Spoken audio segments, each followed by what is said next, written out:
What is happening right now here is on the 28th of November, the illegitimate Georgian parliament announced that they are stopping all negotiations with the European Union for Georgia to get into the European Union. And this sparked a huge protest in the country, in the people, and it's happening for 42 or 41 days.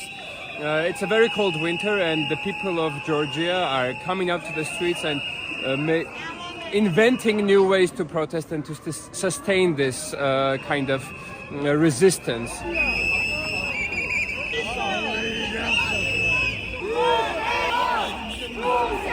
People united to block and basically besiege the judges who have passed recently unjust verdicts for the political prisoners and blocked them there for several hours.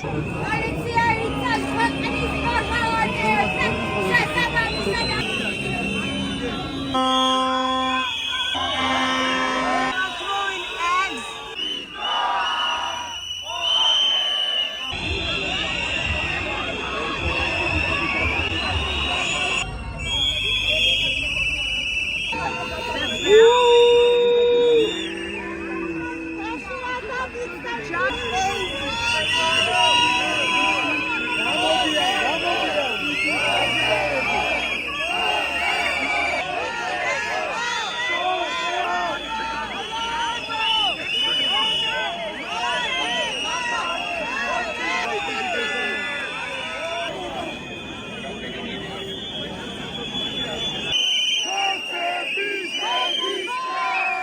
Special forces arrived and decided to push the protesters all the way back, creating a safe corridor for the judges to be evacuated from the restaurant.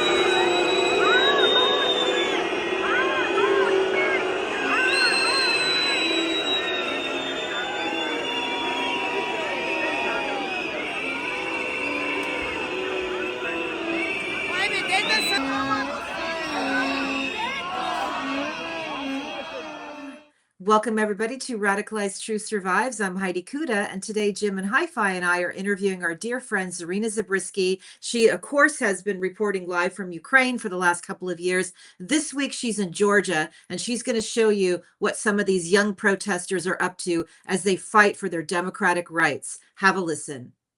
Welcome back, Zarina Zabrisky. We are so happy to see you and have you back with us. It has been a little bit too long since we've seen your face. Glad to see that you're doing well. Before we get into what we just saw there coming from Georgia, I do need you to address something for our audience. I am here in Southern California, as is Jim. We have been through a catastrophe, the worst firestorm in California history, in Southern California history. And because you are an expert in hybrid warfare, I very much would like you to describe to our viewers how the type of information warfare that's playing out over this calamitous event kind of ties into what's happening in Georgia and around the world when it comes to these types of active measures. Yes, hi everyone, and I suppose Happy New Year, since we didn't speak since 2024, and still with hopes for a good year, no matter what. Although it's a pretty rough start, as we know, and my condolences to everyone who has lost their home or who has suffered otherwise from the fires. As you might know, I'm a Californian myself. I lived most of my conscious life in the Bay Area, and we had a lot of wildfires. I know how it feels, and I could see that this fires, though unprecedented. I have friends who lost their houses. I have loved ones to whose houses the fire came very close. So I'm a part of it, and it's just terrible. So we here are never going to politicize any human tragedy. We're here just to comment on how human tragedy, a human condition can be politicized in the frame of the hybrid warfare.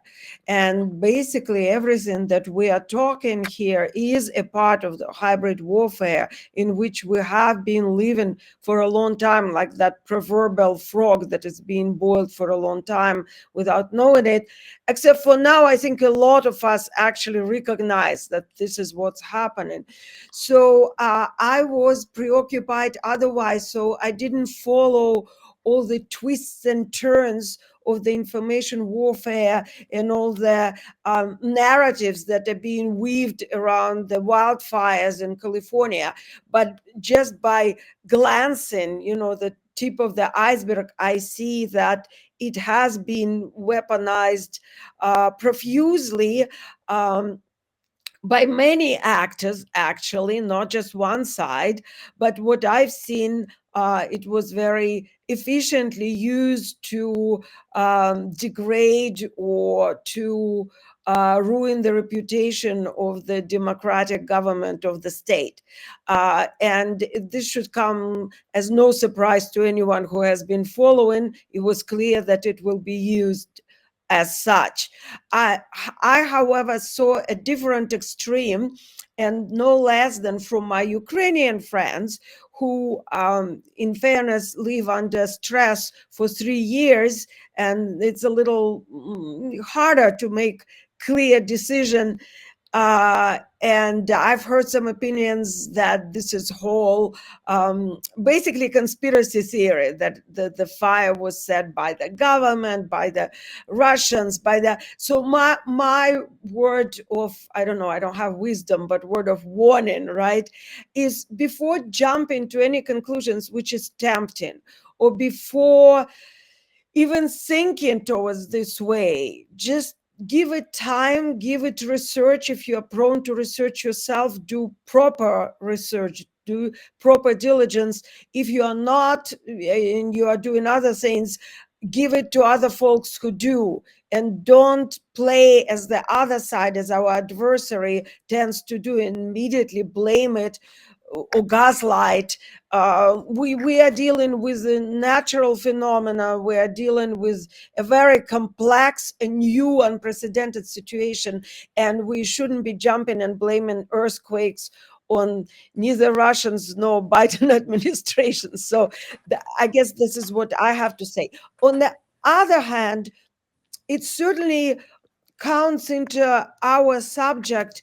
We will be talking today about the hybrid warfare that is being conducted for a long time, for decades, in the post-Soviet space. I'm currently in the independent state of Georgia, not in the southern state of Georgia of the United States, and we will come back to it in the course of our conversation.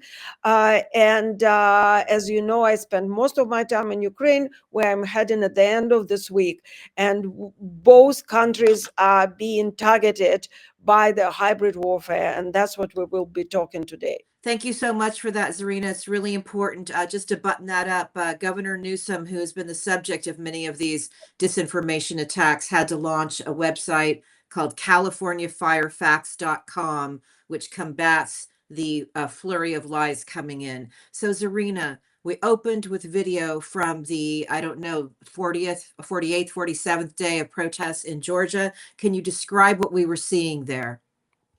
Well, yes, Heidi. Yesterday was quite an unprecedented instance or episode in protests. And in fact, some of the people I interviewed here were telling me that because the protests are going on for so long, they are looking for the new ways to show resistance and to sustain their movement.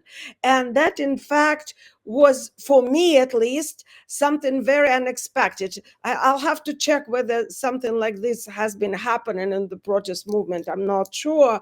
Maybe our audience will know better. But at some point, we were at a protest that was dedicated to the victims of Stalin's terror in 1937 and to the earlier Bolsheviks' terror in 1924 here in Georgia, where thousands perished, were executed or exiled. So their descendants gathered in front of the beautiful Philharmonic Hall and with the portraits and stories, and there will be a video on my Twitter that I will share. And then from there was a march. They like to march. Tbilisi is a very walkable city, especially downtown. So there's this very picturesque, I would say operatic even, march where there are drummers that they're drumming. So it's a very, like almost Aida overture kind of feel. And with a little bit of a nice touch, there are always two dogs running in front of the protesters, which, they sometimes stand, play, and they run. They're almost like harbingers of the crowd. So this whole procession is moving towards the other part of the protest, where several hundred people are gathering every night by the building of the parliament in the main street of Shota Rustaveli. And also the theatrical effect is enhanced by the lights, because here they have a different calendar. The Georgian Orthodox Church, the Christmas was on the 8th of January, and today actually is something that they called Old New Year in the post-Soviet space. So anyway, it's still a holiday, so they have all the holiday lights, and it almost looks like a party. And so as they walk to the parliament, we get a message that some people are being arrested at a different location, and that other group is asking everybody else to move and to come over to support. And so we jump in a cab with a bunch of students. I've been interviewing a lot of students because they are very prominent in this spontaneous movement of resistance. They don't actually have any leaders. It's all grassroots. So there are a bunch of very young people, anywhere from 19, in their 20s, very well organized. They speak brilliant English. Some of them never left Georgia, learned it all here, just, by books or watching television and films, or just brilliant, bright, full of optimism, idealistic, and ready to fight Russia and pro-Russian government back as much as they can, with two major demands as of now, is to call for the new election, because the previous one was by many accounts not legitimate. It was fraud.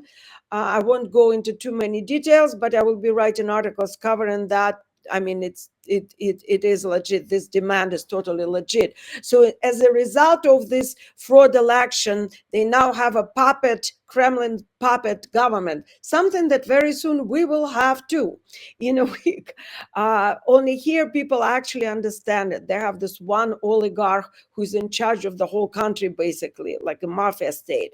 And so these people and their parents, they're not only young people, they're very advanced in age people, in this protest, participating there as well. And their other demand is to liberate, to free from detention and jail activists who were detained during the previous period of protests, especially in the beginning of December when the police and riot police were really brutal. You might have seen some very heroic pictures of these young people confronting the riot police and water jets and whatnot. So a lot of them were assaulted, beaten up, tortured, and 50 of them are still being jailed. And so just 2 days ago, a group of judges passed a very unjust sentence without any proper procedure, without questioning, without prosecution. And now these 19, I believe, 19 pro-EU activists are sentenced to a jail term. So these judges decided to do no better than to celebrate the holidays that I have mentioned, that today is a big holiday, by having a big party at a posh restaurant, at a music hall, which happens to be almost all glass building with big, large glass windows, see-through. So the protesters decided to encircle the building and basically besiege it with all these judges there and their lovers and wives, whatnot, dressed to kill in some designer sparkly clothes in the middle of their feast, and they cannot exit. And so then arrives the police and surround the building, then come protesters, then the police again, and this whole sandwich is happening. And that's where we are arriving, me and my student friends. We arrive there, land there, and my student friends are amazing and very protective. They appreciate foreign journalists covering the events, so they follow me and make sure that I don't come too close to the police. It's very, very moving, and I'm very grateful to have this company and also translate for me, because the Georgian language is unlike some people believe, is not a Slavic language. It has a group of its own. It's a very ancient culture and the language. Unfortunately, I don't have much time to go into the history of Georgia, but it's one of the oldest countries in the world, and one of the only two Christian countries surrounded on many sides, on most sides, by the Muslim cultures. So for them, they're very fond of their identity. Their identity is unique and very important, and their language is, and the alphabet are very, very difficult. I cannot read it. I don't understand what they're saying. So having friendly people with me who help with translation is really, pivotal, very, very important. So we run around this glass aquarium, basically, of a restaurant, and we could see, you will see in the video, this like a shadow theater. You see, it's like Marie Antoinette moment, because they peek through the curtain and they close it again. You see the eggs flying at them as they're doing that, the eggs flying at the police, then police attacking the students and the protesters, and my friends are getting in fight with the police. It's all very, very proactive, and the crowd goes from one side to another. And that's when I'm supposed to have this talk show with you, and that's why I didn't show up yesterday, because I was running around there with the eggs flying by my head. Oh my gosh. We Amazing. accept your excuse. That's I appreciate it. That's when I panically, hectically text Heidi, I'm sorry, I'm staying here. And I don't think there was actually a way of leaving there, because at some point the road was blocked and there were no cars. The protesters blocked the road, then the police blocked the road. And then eventually the special forces arrived, very scary looking folks, I have to say.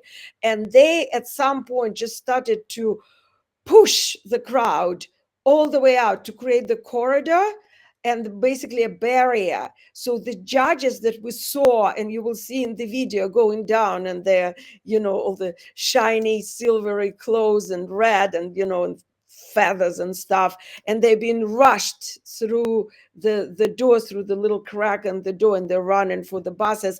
And one, I didn't see it, but somebody else filmed one judge trying to get on a public bus and being, egged. And basically that's what happened. And that's what's happening. Something like this or other is happening for the last 48 days. Say, another protest I saw, there were theater and cinema college students who occupied the building and stay there for 25 days, demanding that the administration supports their demand to free the political prisoners and support their claims and so forth. And so they're very creative in the way they protest, and they are very sad in their minds because they know very well, just as Ukrainians do, that if Russians arrive and if Russians take over, there's no way to kick them out. They take another 70 years, and then you kick them out, and then they come back. And that is why the Georgian people have so much solidarity with the Ukrainian people's fight and plight. There are Ukrainian flags everywhere. And that's one part that I feel is not immediately available or clear to our Western audience. There's no connection. There's some crowds and protests in the country of Georgia, and then there's a war in the southern country of Ukraine. But I guess the main point of this whole talk today and my story is that actually it's the same story, and we are now a part of this story as well, because we have a very aggressive mafia state with imperial ambitions. And the last 10 years, starting with the aggression in Ukraine in 2014, they are on the rise. The Kremlin has been unrolling and expanding their hybrid warfare measures, active measures, campaigns, and they gradually managed to turn the world into something unrecognizable, anywhere from Brexit to Trump, from what the situation we're having now in Germany, where I'm supposed to go at the end of the month to speak to Bundestag about the situation in Kherson and in Ukraine. Only the Bundestag might be no more, in a few days after that. Very shaky situation in pretty much any country. And the Eastern European countries are aware of the situation. And that's why you see this mass protests and crowds in the streets of Slovakia, for instance, or Romania, because there people know what Russians are here mean. It means run, horror, stop, and people in the Western Europe or in America like us don't know it yet. I spoke about it many times. It's the songs of innocence and experience. You cannot transfer your experience. I can talk here ad nauseum, until tomorrow, and I will not transfer you my knowledge. You will not have it. But if you listen to me, that's already the first step. And maybe you will do some of your own research and you look at the history of the Russian aggression around the world and do your own conclusions. And what are we to do at this point? I actually don't know yet. We are in a very shaky moment, but at least we're all here together. Yeah. And whereas, as one of the opposition leaders said yesterday at the protest, where is the will, there is a way. And thank you. Yeah. Thank you, Zarina, for that incredible opening, statement and explanation. And I have one quick thing I want to ask before Jim and Hi-Fi jump in. You mentioned a Georgian oligarch who basically runs most of Georgia. And in my learning from you and others, I've learned that Moldova also had its oligarch who was doing the work of Russia. And his name happened to be Elon, also Elon Shore. In America, we have Elon Musk. I need a statement for you from you for our viewers about the goals of these oligarchs and how these are patterns. We have it in America. You talked about it in Georgia. I'm sure you've seen this in Ukraine. You have it in Moldova. Their job seems to be doing the work of the Kremlin in these countries to push them away from the democratic aspirations that these young people have and toward the Russian capture. Well, exactly, Heidi. You just basically nailed it. That's exactly what's going on. And it has been going on for a very long time. And that's what we call a mafia state. At the top of a mafia state, there's a major oligarch. And I think during our shows, I must have mentioned before the word krisha, which means roof, which is protection.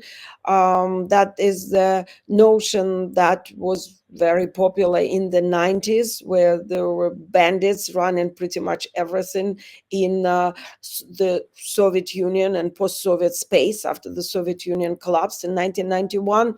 And that means basically like a godfather, the closest would be.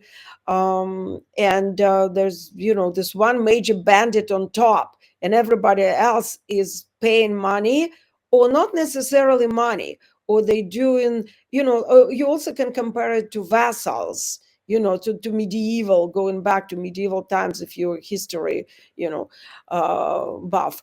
So vassals, even if they don't have money or they don't want to pay money, they can run favors. They can be the military agents. They can do a number of various favors, such as diplomatic, for instance, effort, like Roman Abramovich in Europe or in England would be in charge of negotiations. Or there will be, like in England, the Lebedevs family, who bought the major British newspapers and attempted to buy, other oligarchs attempted to buy the French newspapers, so forth. So it's a network of big oligarchs and small oligarchs, right? And by spreading their web, they pretty much run the world. And here comes the old principle: follow the money. The way we find them is by doing investigative journalism. They're usually some kind of offshore clandestine deals that good investigative journalists can discover and find the connections. Or sometimes there would be pictures of them partying at the yachts, or they also have leverages on each other, having compromise. And if something doesn't work, and this is important here, that the bad vassal is going to jump out of the window, or alternatively, less popular alternative, sleep on a banana and in sauna and drag their stuff. There are a number of ways, or sometimes they drink some, tea that went bad with Novichok. So there's a number of options. And I'll come back Wow. to that, the outcome, because there's no way out of it. You cannot be the former oligarch, the former mafia, the former KGB. All of Wow. it's lifelong. And so every country has seen Putin's puppet at this point. In Ukraine, it was Yanukovych. And when we speak about Yanukovych, who ran to Russia, when it all collapses, they all run to Russia. And as I know you guys, all three of you know, Yanukovych shared the political analyst, political advisor with Trump. That was Paul Manafort, until he was put in prison, on our side. There's a lot of these common resources that these oligarchs share. And so Elon, which is spelled differently, fair enough, from Elon Musk, Elon Shore, is one of those oligarchs. He's one of the richest and eventually the richest person in the country of Moldova. And I happened to be there when Elon Shore was busing old ladies from the villages to the capital too much, and I followed. There's a video there and my article where I didn't understand what was happening because it wasn't described anywhere. And then I see these babushkas running for the buses parked in dark alleys and being taken back to their villages. And I did the research, and fair enough, they were being paid not a lot of money, but in a very poor country that matters. So that's sure for you. And now it's no secret that he's residing in Russia as well. So in Georgia, there is also an oligarch whose whole wealth, let me try and do the math right. I believe his wealth is worth of 1/3 of the country's GDP, or something equally unbelievable. The number is just shocking. He's by far he has all the money in the country, and everybody, so he's like mini Putin in Georgia. So everybody is responding and reporting, all the businesses and small oligarchs or just businessmen in Georgia are reporting to Ivanishvili, and he is running the political theater and the whole political life, and actually all aspects of life in Georgia. And of course, Ivanishvili in his turn is answering to Putin. So you see how it all goes, this pyramid and the vertical and so forth.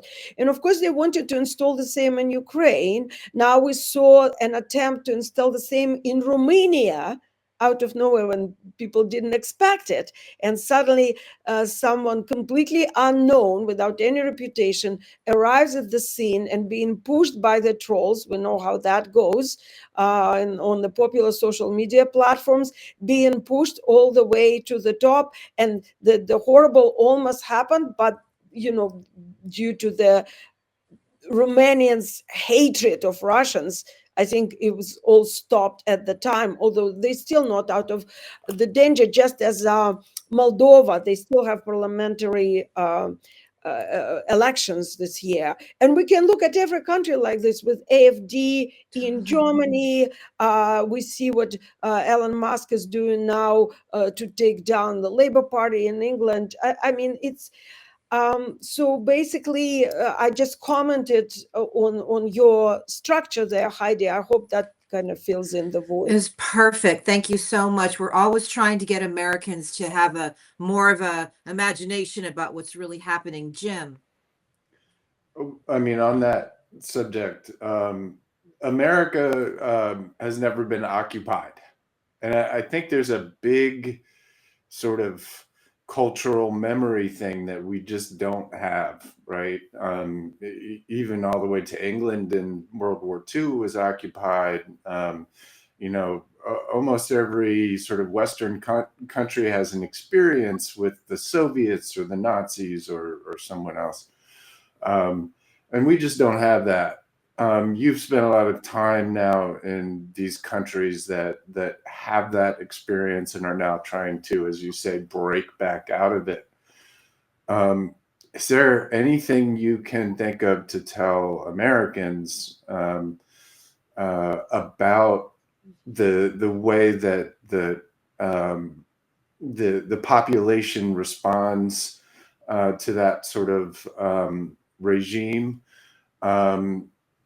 Because my fear is that we have to go all the way to an occupation before we're able to recognize it.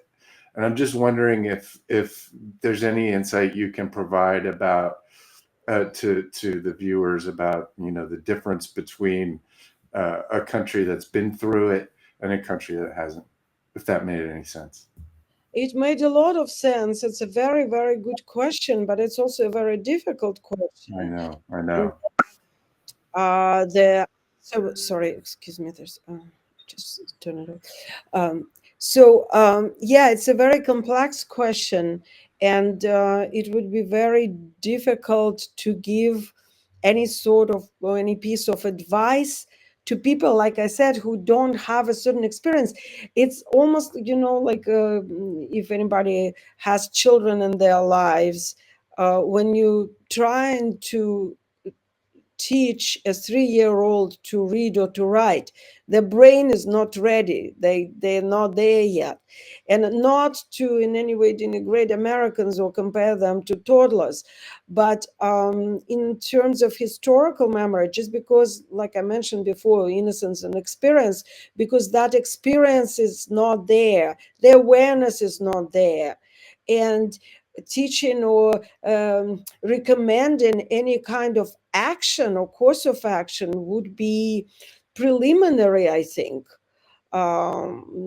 So I think, yeah, we're thinking together here. I'm not certainly not giving out any wisdom here. I think the most important part is doing what you are doing now, spreading this awareness, to have people understand and realize that occupation might not necessarily mean the tanks in the streets, or uh, something more tangible. Occupation could be very intangible, and that's what we're dealing with here. And as I like quoting Vladislav Surkov, a terrible person who's a former aide to Putin, who wrote an essay. He's a failed writer, so he likes to write a lot. And he wrote that we are not meddling with your referendums or elections, we are meddling within your brain.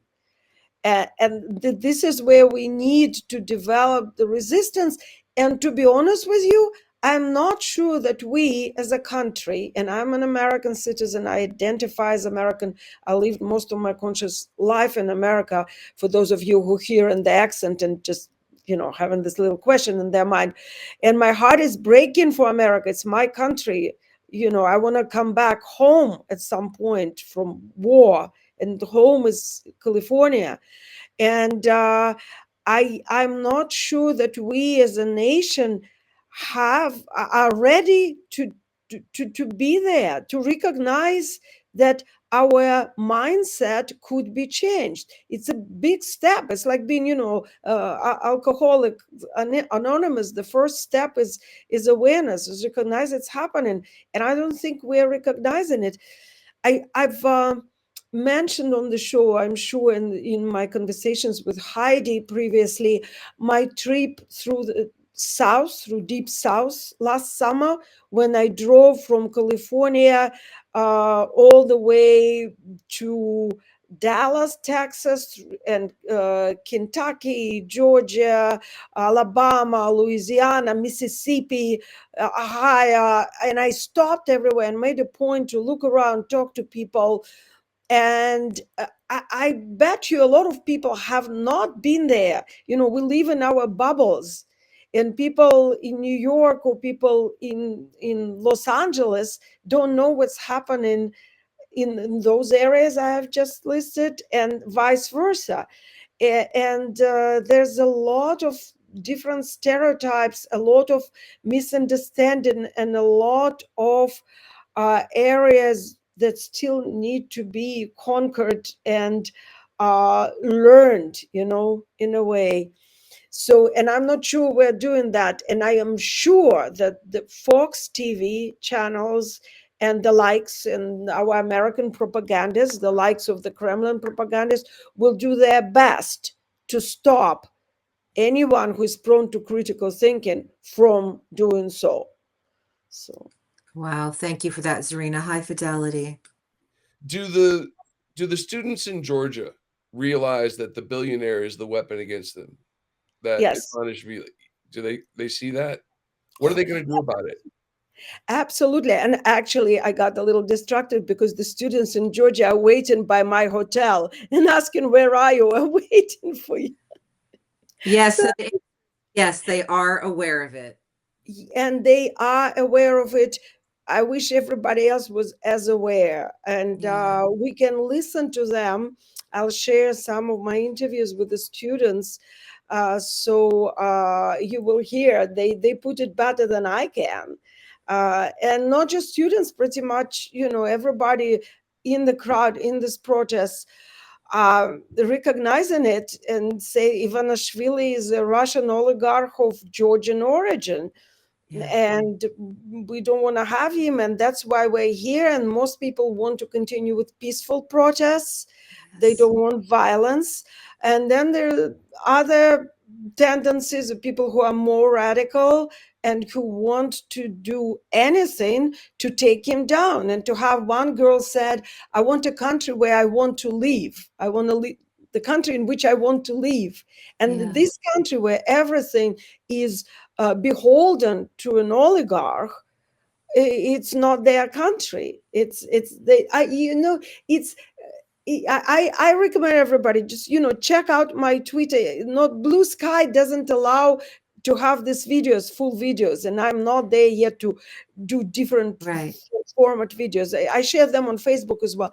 How these kids, sorry for calling them kids, for me, these young people, and they're older people too, they are in a way more Western than the Western. I'm just coming back from Western Europe, and in a way they hold sacred the ideals of European Union and the liberal ideals.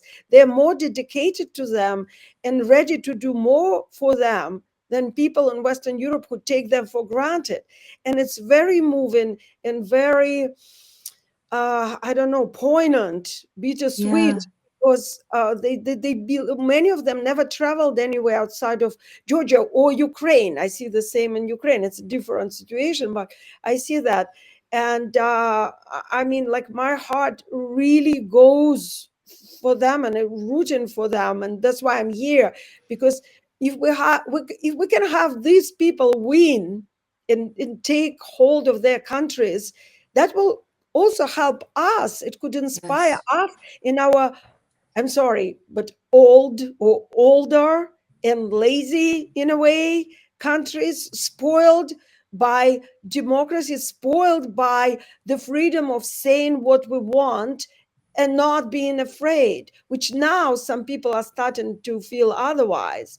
It's a terrible feeling when you can't speak to your friend on the phone because you think, or that there's the Secret Services agent listening to you and you have to code every word. And that's the reality with which I grew up in the USSR as a child. Like, as a child, you knew there's a comrade colonel who's listening to you. Wow. So thank you guys so much for this incredibly brilliant and inspirational interview. And Zarina, what I'm thinking is, let's give one of these young Georgian protesters the final word. Let's make that the final statement of inspiration for people. Pay attention to Zarina's reporting, pay attention to what these protests mean in Georgia, and look around the world, our American viewers, and get inspired.